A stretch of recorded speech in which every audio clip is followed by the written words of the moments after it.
Another day, another story.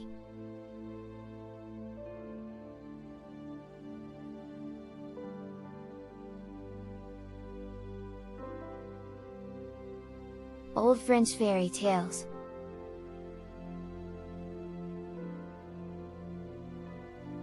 Good little Henry. The poor sick mother. There was a poor woman, a widow, who lived alone with her little son Henry.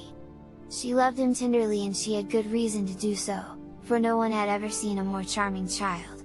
Although he was but 7 years old, he kept the house while his good mother-in-law bored diligently and then left home to sell her work and buy food for herself and her little Henry. He swept, he washed the floor, he cooked, he dug and cultivated the garden, and when all this was done he seated himself to mend his clothes or his mother's shoes and to make stools and tables, in short, to do everything his strength would enable him to do. The house in which they lived belonged to them, but it was very lonesome. In front of their dwelling there was a lofty mountain so high that no one had ever ascended to its summit, and besides it was surrounded by a rushing torrent, by high walls and insurmountable precipices. The mother and her little boy were happy, but alas! One day the poor mother fell sick. They knew no doctor, and besides they had no money to pay for one. Poor Henry did not know how to cure her. He brought her fresh cool water, for he had nothing else to give her. He stayed by her night and day and ate his little morsel of dry bread at the foot of her bed.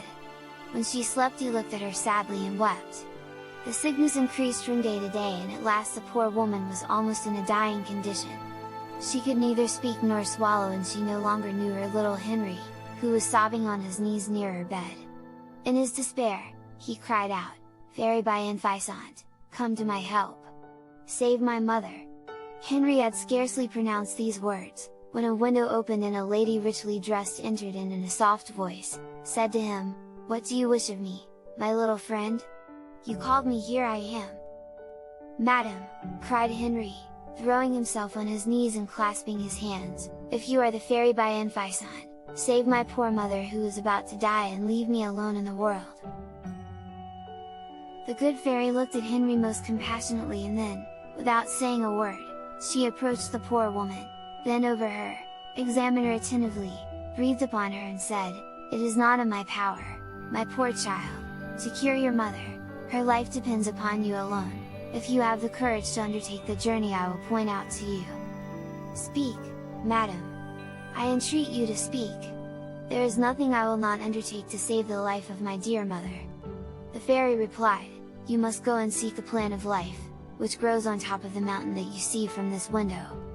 When you have obtained this plant, press its juice into the mouth of your mother and she will be immediately restored to health." "I will start out immediately, madam. But who will take care of my poor mother during my absence? And, moreover," said he, sobbing bitterly, "she will be dead before my return. Do not worry, my dear child. If you go to seek the plant of life, your mother will need nothing before your return, she will remain precisely in the condition in which you leave her. But you must dare many dangers and endure many things before you pluck the plant of life. Great courage and great perseverance are necessary on your part."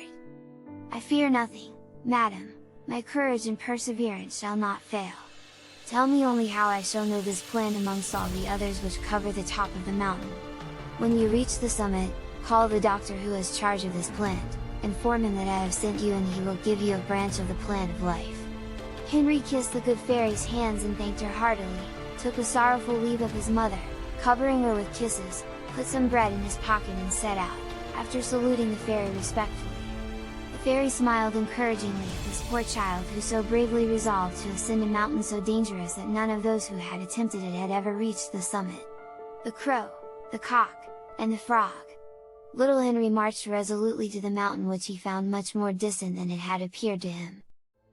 Instead of arriving in a half hour as he had expected, he walked rapidly the whole day without reaching its base. About 1/3 of the way he saw a crow which was caught by the claw in a snare which some wicked boy had set for him. The poor crow sought in vain to release himself from this trap which caused him cruel sufferings. Henry ran to him, cut the cord which bound him and set him at liberty. The poor crow flew off rapidly, after having said to Henry, "Thanks, my brave Henry, I will see you again." Henry was much surprised to hear the crow speak, but he did not relax his speed. Sometime afterwards, while he was resting in a grove and eating a morsel of bread, he saw a cock followed by a fox and about to be taken by him in spite of his efforts to escape. The poor frightened cock passed very near to Henry, who seized it adroitly, and hid it under his coat without the fox having seen him. The fox continued his pursuit, supposing that the cock was before him. Henry did not move till he was entirely out of sight. He then released the cock, who said to him in a low voice, "Many thanks, my brave Henry, I will see you again." Henry was now rested. He rose and continued his journey. When he had advanced a considerable distance, he saw a poor frog about to be devoured by a serpent. The frog trembled and, paralyzed by fear, could not move. The serpent advanced rapidly, its horrid mouth open. Henry seized a large stone and threw it so adroitly that it entered the serpent's throat the moment it was about to devour the frog. The frightened frog leapt to a distance and cried out, "Many thanks, brave Henry, we will meet again." Henry, who had before heard the crow and the cock speak, was not now astonished at these words of the frog and continued to walk on rapidly. A short time after he arrived at the foot of the mountain, but he was greatly distressed to see that a large and deep river ran at its foot, so wide that the other side could scarcely be seen. Greatly at a loss, he paused to reflect. "A large and deep river ran at the foot of the mountain, perhaps," said he, "hopefully, I may find a bridge, or ford, or a boat." Henry followed the course of the river, which flowed entirely around the mountain, but everywhere it was equally wide and deep, and he saw neither bridge nor boat. Poor Henry seated himself on the bank of the river, weeping bitterly. "Fairy Bienfaisant! Fairy Bienfaisant! Come to my help," he exclaimed. "Of what use will it be to me to know that there is a plant at the top of the mountain which will save the life of my poor mother, if I can never reach its summit?" At this moment the cock whom he had protected from the fox appeared on the borders of the river, and said to him, "The Fairy Bienfaisant can do nothing for you. This mountain is beyond her control. But you have saved my life and I wish to prove my gratitude. Mount my back, Henry, and by the faith of a cock I will take you safe to the other side." Henry did not hesitate. He sprang on the cock's back, fully expecting to fall into the water, but his clothes were not even moist. The cock received him so adroitly on his back that he felt as secure as if he had been on horseback. He held on firmly to the crest of the cock, who now commenced the passage. The river was so wide that he was flying constantly 21 days before he reached the other shore, but during these 21 days Henry was not sleepy and felt neither hunger nor thirst. When they arrived, Henry thanked the cock most politely, who graciously bristled his feathers and disappeared.